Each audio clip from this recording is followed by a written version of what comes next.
perempuan itu minoritas di dalam TNI. Yep. Jadi di dalam TNI itu perempuan itu tadinya cuma 1,2% dari seluruh anggota militer. Tapi sekarang udah naik, Mas. Udah naik. Jadi oke. 2%, Mas. Jadi 2%. Wah, alhamdulillah gitu ya. Ya alhamdulillah, itu kepercayaan yang buat saya juga luar biasa. Saya juga sempat saya lihat ini beneran nih bintang 2 ya. Saya takut gitu kalau pakai pangkatnya beneran ya. Saya nggak berani kayaknya pakai bintang 2 gitu ya. Agak-agak serem gimana gitu rasanya. Saya mau dibilang mengecam atau tidak mengecam. Kalau buat saya sekolah itu rekreasi buat saya. Rekreasi. Iya, temennya banyak kan, berbagai lingkungan. Buat banyak orang stres loh sekolah, buat Mbak Dian rekreasi. Seneng-seneng. Iya, rekreasi, seneng-seneng kita. Kalau di Kodam Jaya, Mas, semua hari itu Senin. Semua hari Senin? Maksudnya Mas. gimana tuh, Mas? Sabtu, Minggu kita juga kerja, kerja Mas. juga? Ya. Tentara itu kebanggaannya apa sih, Mas? Mangkat, Mas. Ya, bukan apa-apa. Kalau masalah jabatan apa dan lain itu nggak usah dipikir, Mas. Itu biarkanlah itu, bukan jadi urusan kita. Yang penting kita bekerja dengan baik, mau belajar, mau bekerja sama. Nah, urusan jabatan jangan kita pikirkan, terima aja gitu. Kalau dia tentara ya gitu, diterima aja.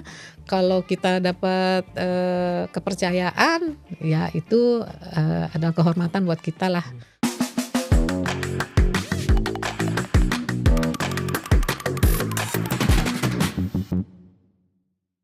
Dari antara semua tamu segelas sejauh ini, saya belum pernah duduk bersama dengan jenderal. Nah, saya dapat kehormatan sekarang dikunjungi ngobrol dengan izin. Bu, saya bacain semua gelarnya, Bu ya. Mayor Jenderal TNI Purnawirawan Doktor 2 kali Bu doktornya, Bu ya.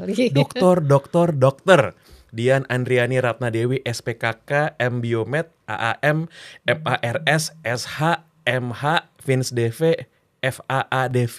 Ya. Luar biasa, Bu. Panjang sekali gelarnya, Bu. Ini mungkin tamu dengan gelar terpanjang yang pernah datang, yang pernah saya wawancara seumur hidup saya, Bu. Itu masih ada 2 lagi belum ditulis. Belum ditulis, Bu. Tapi nggak usah. Nggak usah ditulis. Nanti dikiranya kenapa gitu ya. Iya. Makasih banget, Bu, sudah datang. Kami merasa terhormat. Saya bingung manggil apa nih, Bu ya. Saya manggil Bu Dokter, manggil Bu Jenderal. Saya kayaknya lebih suka kalau dipanggilnya biar lebih dekat. Saya pengen muda, Mas. Tadi panggil Mbak aja. Panggil Mbak aja ya. Saya panggil Mbak ya. Mbak Majen Diana. Saya harus sebut dulu deh. Mbak, ini bisa dikatakan Mbak Dian ini prajurit perempuan yang paling berpengaruh saat ini ya. Dan perempuan pertama dalam sejarah yang mendapat bintang 2 di TNI Angkatan Darat. Betul, Bu? Betul ya. Iya. Apa bisa diceritain sedikit nggak nih? Kita kemarin beberapa bulan lalu kita baca beritanya, kita kagum, kita langsung pengen gimana caranya bisa ngobrol sama Mbak Dian. Mungkin bisa diceritain gimana waktu itu bisa ceritanya sampai jadi bikin sejarah perempuan pertama dapat bintang 2 di TNI AD. Iya. Jadi Korps Wanita Angkatan Darat itu berdirinya tanggal 22 Desember 1960, Mas.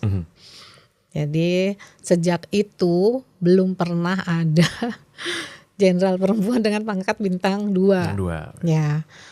Nah, ini mungkin terkait dengan perempuan itu minoritas di dalam TNI. Yep. Jadi di dalam TNI itu perempuan itu tadinya cuma 1,2% dari seluruh anggota militer.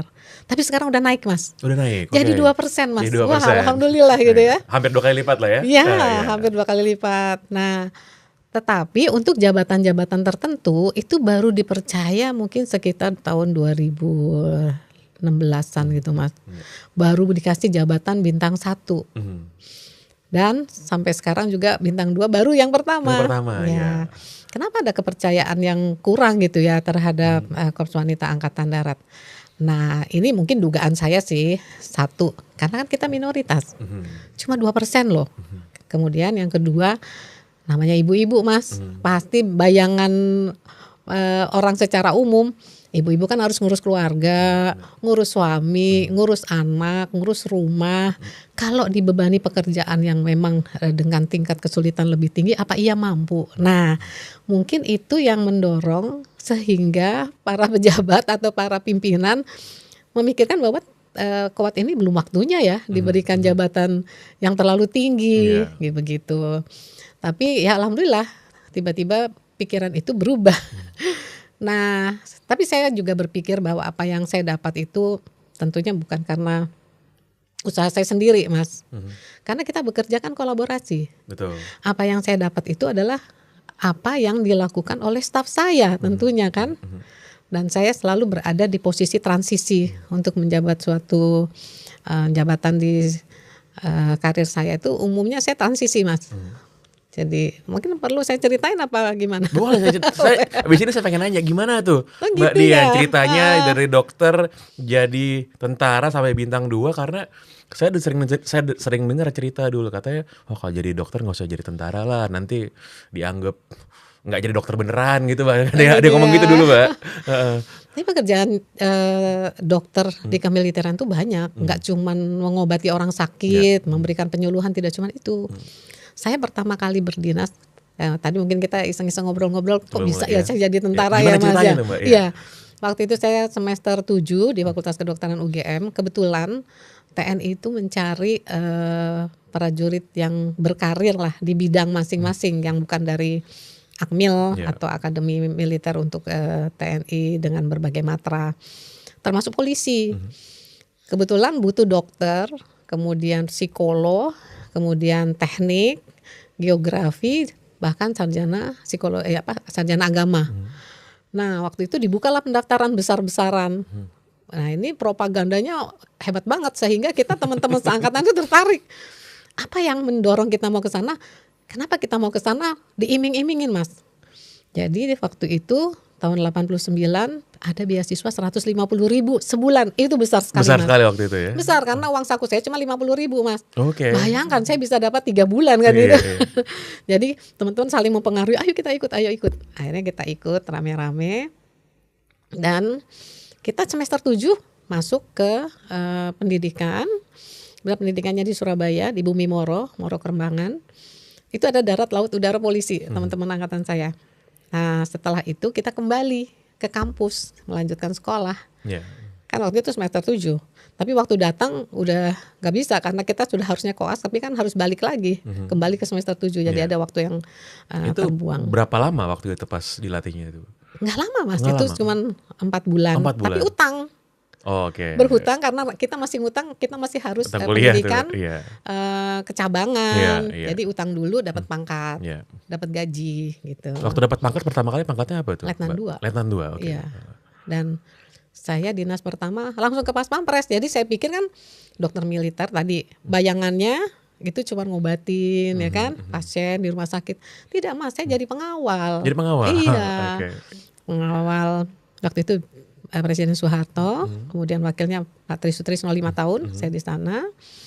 Nah, pekerjaan saya adalah mengawal kesehatan, terutama pengamanan, makanan, dan evakuasi. Datang, kita jadi tim advance di Pas Pampres yang kantornya di Tanah Abang 2 itu. Tim advance itu berangkat duluan, pulang belakangan. Objek datang setelah rapi gitu kan harus begitu. Nah, itu yang saya kerjakan. Jadi selama saya berdinas justru bukan orang sakit, Mas, yang saya tangani di situ kan, pengamanan objek. Berangkat, bawa baju bersih, pulang, bawa baju kotor, sekalian ngambil baju bersih lagi karena dinas lagi kemana lagi gitu. Jadi itu udah jadwalnya udah padat gitu. Oh, saya baru tahu ternyata dokter itu bukan hanya ngobatin pasien, nambah pekerjaannya gitu. Nah, itu sampai setelah kembali saya berdinas di Pas Pampres, saya bisa bilang tadi, saya selalu berada di masa transisi. Waktu tahun 98, nah, Mas Pangeran umur berapa ya? 98 tuh umur saya 11, Bu. Oh, 11 ya. Itu kan ada peristiwa di mana Presiden Soeharto lengser. Pas saya juga ikutan, saya sekolah, Mas, saya berangkat sekolah spesialis ke UI. Nah, itu jadi saya ada di transisi. Masa perubahan itu saya alami. Setelah itu saya dan di Salemba tuh. Salemba di UI. Tapi saya waktu tahun 98 saya masih di Pas Pampres. Masih di Pas Pampres. Iya. Kemudian saya sekolah di UI, selesai saya ke Rumah Sakit Ridwan Meraksa yang di Keramat Raya. Nah, di situ saya itu mungkin kalau orang goreng, Mas, itu udah gosong kali ya, Mas ya. Karena saya tuh di situ berdinas 17 tahun. 17 tahun. Iya kan? Lama banget. Iya, orang lupa kali kalau ada Dian kali di situ. 17 tahun, Mas. Semua jabatan dokter yang ada di situ udah saya jalanin. Dari kepala instalasi gawat darurat ya, unit gawat darurat, sampai jadi kepala rumah sakit saya di situ. Sampai saya apal nih lorong-lorongnya mana.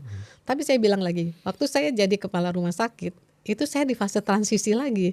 Rumah sakitnya pindah, Mas. Pindah Ke Taman Mini kan. Ke Pinang Ranti sebelah Taman Anggrek Nusantara itu.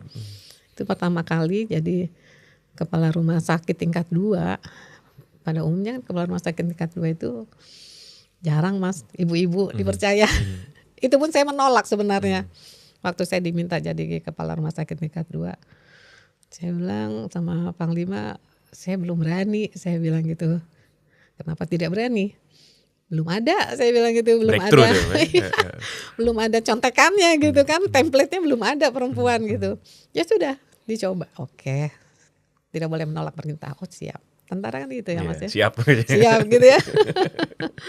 Ya udah saya jalanin, dengan mana kita pindahan, Mas, pasiennya cuma 30, pas dokternya ratusan. Kan kita pindah tempat. Oh, pindah tempat soalnya. Iya, orang belum kenal. Gedungnya bagus tapi orang nggak tahu itu rumah sakit gitu. Jadi PR saya bagaimana caranya mendatangkan pasien. Iya. Dokternya banyak, pasiennya sedikit. Kan baru mulai, iya. Ya saya kepala rumah sakit, saya harus mikir panjang nih, gimana ini. Masa dokter saya nganggur gitu ya. Padahal prinsip saya, kalau saya punya staff,